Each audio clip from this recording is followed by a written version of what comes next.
제가 말씀드리고 싶은 것은 동물을 길러보면 우리 인간과는 달리 배움을 통한 지식이 아니라 본성적으로 아는 천부적인 지식이 있습니다. 기르던 강아지는 자신의 몸에 병이 든 것을 알고 지금은 먹지 않아야 낫는다는 것을 알고는 굶은 것이지요. 이런 초자연적인 본성적 능력은 동물의 세계를 들여다보면 신기 차원을 넘어 신비스럽고 신묘하기까지 합니다. 어떻게 소나 염소나 토끼 등은 자신이 먹어야 할 풀과 독초를 가려낼까요? 또 평소 풀을 먹지 않는 강아지도 자신이 어떤 병에 걸리면 스스로 그 치료를 위해서 때로는 어떤 종류의 풀을 스스로 뜯어 먹을까요? 우리가 조금만 멀리 나가면 방향 감각과 거리 감각을 잃어버리는데 어떻게 철새는 수천 킬로미터가 넘는 거리를, 그것도 정지 상태가 아닌 자전하는 지구 위에서 그렇게 정확하게 자신이 날아가야 할 곳을 알고 날아갈까요? 우리처럼 온갖 첨단 항법 장치도 없이 그렇게 날아갈까요? 동물들과 아울러 곤충이나 식물들도 한편 살펴보면 어떻게 아무런 지식이나 배움이 없이 그렇게 신기하게도 본성적으로 놀라운 생을 살아갈까요? 그것은 무엇입니까? 그것은 배운 지식이 아니요 하나님이 천부적으로, 천성적으로 그들에게 부여하신 놀라운 초자연적 본성적 능력 때문이지요. 그런데 만물의 영장이라고 하는 인간만 그런 초자연적 본성의 능력을 상실하고 학교에서 배우고 익히고 우리들의 과학 지식을 이용하여 문명의 이 기술들의 도움을 받지 않으면 참 무능한 모습을 봅니다. 가령 우리 중 누군가를 저 깊고 깊은 산중에 아무런 과학기계 문명의 객이 없이 눈을 감기고 데려다 놓으면 과연 제대로 찾아올까요? 고작해야 해가 떠는 방향 등으로 방향은 어쩜 가능하겠지만 실상 그것도 알고 보면 우리의 천성적이며 본성적인 능력이 아니라 배운 지식의 결과일 뿐이지요. 이처럼 인간은 정말 놀라운 지능을 지니고 위대한 과학 문명을 이루었지만 천부적인 본성의 초자연적 능력 면에서는 거의 모든 능력을 상실하고 살아갑니다. 창세기에 나오는 선악과 나무는 다른 나무가 아닙니다. 그것은 하나님의 인도하심과 그 안에서 사는 것을 거부하고 하나님처럼 스스로 지혜롭게 되어 자신의 지식과 판단으로 살아가겠다는 그릇된 의지적 선택이었던 것입니다. 그것은 왜일까요? 그것은 사람이 그런 초자연적 그리고 본성적인 영의 능력을 거부하고 인간의 지식 곧 자신이 주인이 되어 사는 스스로 판단하고 주체적인 삶을 살겠다고 혼적 주인의 삶을 선택하였기 때문입니다. 사단이 무엇이라고 유혹하였습니까? 그것을 먹는 날에는 너희도 눈이 밝아져 하나님처럼 선악을 분별하게 될 것이라고 유혹하였습니다. 그러므로 인간 스스로 하나님처럼 지식을 가지게 되어 살고픈 욕망에 유혹당하고 그것을 선택한 것이지요. 그리고 그 결과 그의 바람대로 스스로 선악을 분별하는 능력을 가지게 되었지요. 그들이 그 열매를 먹은 후에 알게 된 첫 사실은 무엇입니까? 자신들의 벌거벗음이었습니다. 즉 그들이 그 열매를 먹기 전에는 온전히 영 안에서 그러한 선과 악, 옷을 입었거나 벌거벗었으나 아무런 차이 없이 모든 의식들이 온전히 다스려졌기에 모든 선한 것들과 빅들의 생각밖에 없었습니다. 하지만 그 열매를 먹는 순간 옷을 입는 것과 벗은 것, 선을 행하는 것과 악을 행하는 것과 빛과 어두움 등으로 그들의 의식 세계에 없던 의식의 분열이 일어나게 된 것입니다. 그러므로 선악과 나무란 무엇입니까? 이것은 하나님의 주신 천부적인 본성과 그 능력을 쫓아 살게 하는 생명나무가 아닌 인간 스스로 자신의 지식과 지능으로 살게 하는 하나님과 그분께서 주신 초자연적 능력과의 단절을 가져오게 하는 나무였습니다. 그러므로 인간은 지식은 얻었으나 생명되는 지혜를 잃어버렸고 뛰어난 지능과 쌓은 지식으로 놀라운 과학 문명을 이루었으나 초자연적, 천부적이고 본성적인 초능력은 잃어버린 것입니다. 우리는 가끔 살아가다가 어떤 신동에 대한 이야기를 많이 듣습니다. 기타를 배운 지 얼마 되지 않았는데 세계적인 거장의 음악, 그것도 악보도 전혀 공개되지 않는 음악을 몇 번 들으면 그냥 따라 연주를 하는 사람 등 인간의 지식과 지능이 아닌 정말 하늘에서 그러한 재능을 천부적으로 타고난 사람을 보게 됩니다. 이러한 모습은 인간이 타락하기 전 지식의 나무 선악과 나무의 열매를 떠먹기 전에 인간이 지녔던 천부적인 능력의 일면을 보여주는 것이라 할 것입니다. 수천 년의 뿌리를 지닌 한의학은 당시에는 아무런 과학적 실험시설도 없었지만 사람들은 교육이 아니라 깊은 사색과 깨달음을 통하여 나름의 학문체계를 세웠습니다. 하지만 놀랍게도 과학적으로 그 모든 것들이 정말 뛰어난 학문임을 발견하게 됩니다. 이러한 지식이 아닌 깊은 명상과 묵상의 깨달음을 통하여 이룩한 사람들의 업적은 한편 인간이 타락하기 전 천부적으로 본성적으로 우리에게 주어진 능력의 일면을 보여주는 것입니다. 그러나 과학 문명이 발달해 갈수록 지식이 쌓여갈수록 우리는 천부적인 본성과 그 능력에 의해서 살아가는 것이 아니라 점점 지식에 의존하고 지식에 의하여 살아가며 천부적이며 본성적인 능력을 상실해 가고 있습니다. 그러나 지식은 머리에서 나오는 허상이며 참된 것은 지혜로 가슴에서 나오며 이는 하나님께서 우리에게 주신 천부적인 능력과 초자연적 초능력에 남아있는 작은 그림자입니다. 하나님은 태초에 인간을 창조하시고 그 코에 생기를 불어넣어서 생명이 되게 하셨습니다. 인간이 타락하기 전 초자연적 능력을 지녔던 것은 바로 하나님이 불어넣어 주신 그 생기, 루아흐 때문이었습니다. 그 코에 불어넣으시니 사람이 생명이 된지라. 그러나 스스로 범죄하고 타락함으로써 하나님과의 관계는 단절되고 우리의 영은 죽음을 맞게 되고 모든 기능을 상실하게 되었던 것이었습니다. 신약 성경을 보면 예수님께서 부활하신 후 제자들이 있는 자리에서 다시금 그 생기를 불어넣어 주시는 것을 볼 수 있습니다. 우리가 잘 알다시피 구약은 신약의 그림자로서 참으로 많은 것들이 서로 대비를 이루며 하나는 본질이요 하나는 그림자로서 균형을 이루고 있습니다. 첫사람 아담과 둘째 아담 되신 예수 그리스도께서 그러한 대비를 이루고 계시며 창조 후 하나님께서 생기를 불어넣으신 것과 예수님께서 성령을 받으라 말씀하시며 숨을 내신 것 또한 그러한 대비입니다. 다시 말씀드리면 하나님의 생기를 죄를 범함으로 잃어버린 인간에게 예수님은 성령을 불어넣어 주시는 숨을 내쉬면서 성령을 받게 되면 새로운 생기, 곧 루아흐를 가지게 될 것임을 말씀하신 것이지요. 그렇다면 새로운 생기, 곧 하나님의 생기를 가지고 살아가는 삶과 선악과의 결과인 우리의 지식과 이성을 좇아 살아가는 삶의 차이는 무엇입니까?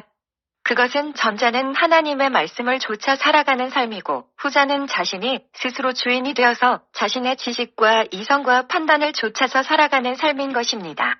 다시 말씀드리면 신앙생활이란 나아가 신앙의 성장과 믿음의 성장과 영성의 훈련은 결국 선악과 나무의 결과인 인간의 지식과 이성과 판단을 내려놓고 예수 그리스도를 통하여 하나님과 연합을 이룸으로써 그분이 주시는 말씀과 능력으로 살아가게 됨을 말하는 것입니다.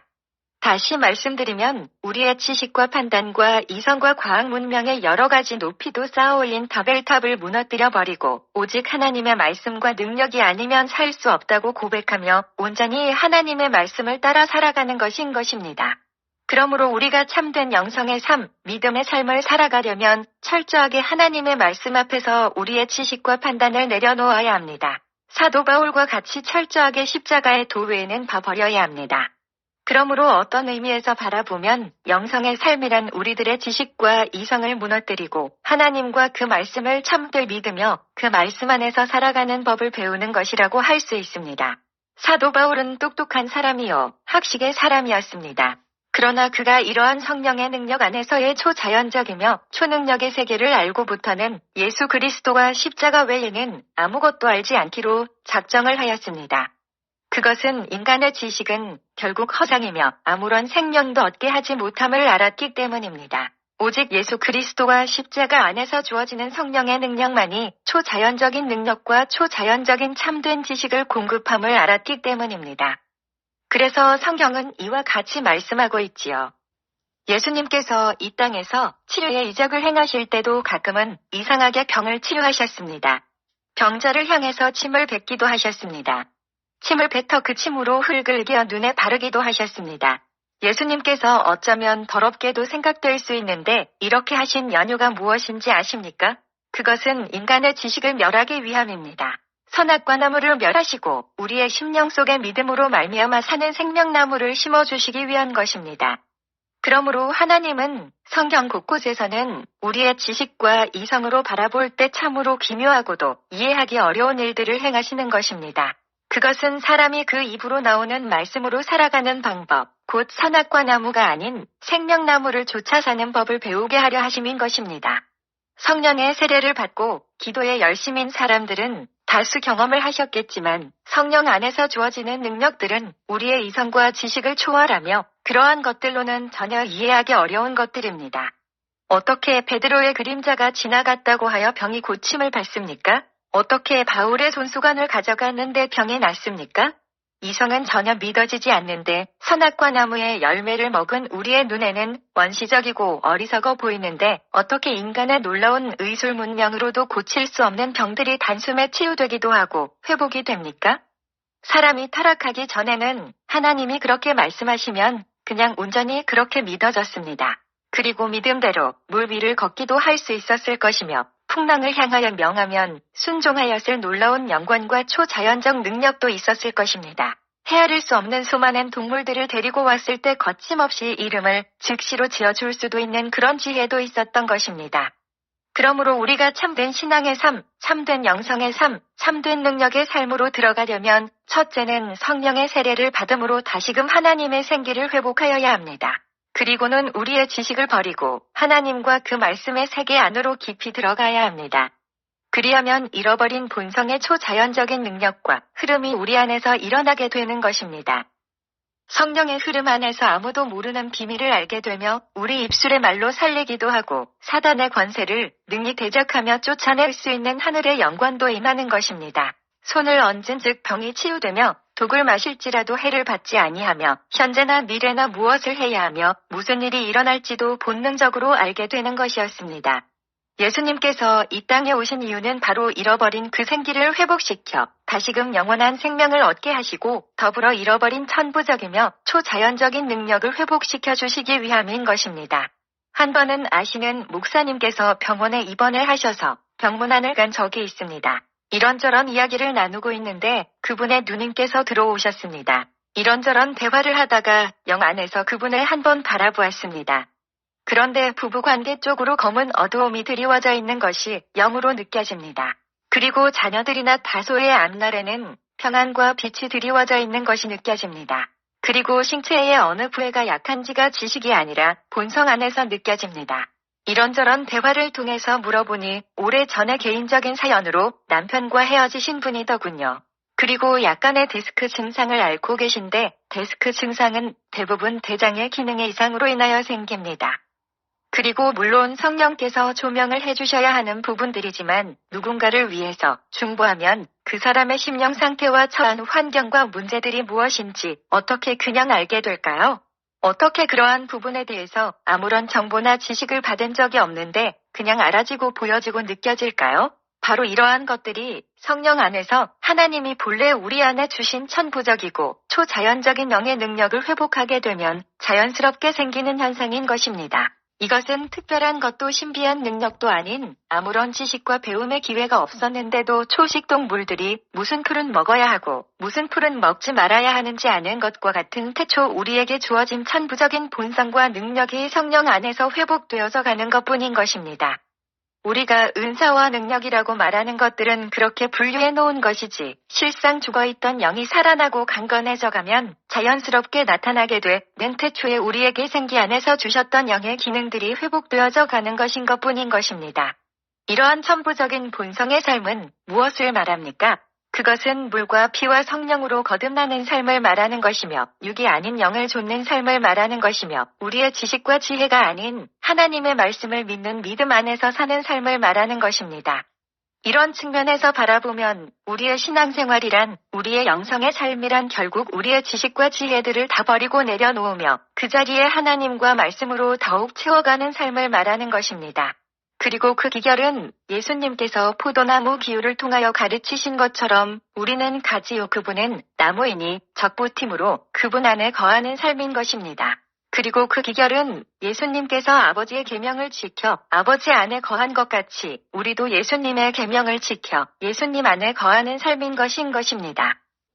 그렇게 예수님의 말씀을 좇아 물과 성령으로 거듭나 살아가다 보면 하나님의 나라는 의와 희락과 평강이라 한없는 희락과 평강과 기쁨을 누릴 뿐만 아니라 잃어버렸으나 예수 그리스도와 성령 안에서 회복되어진 생기를 통하여 높이 쌓아 올렸으나 실상은 허상이요 거짓인 지식의 바벨탑을 무너뜨리고 우리의 지식이나 이성이나 판단이 아닌 전능하신 하나님의 영이신 성령 안에서 우리는 본성적, 초자연적, 그리고 초능력이라고 표현해도 과하지 않는 놀랍고도 신비로운 회복된 천부적 그리고 본성적인 영의 능력을 누리며 살아가게 되는 것입니다. 할렐루야. 아멘.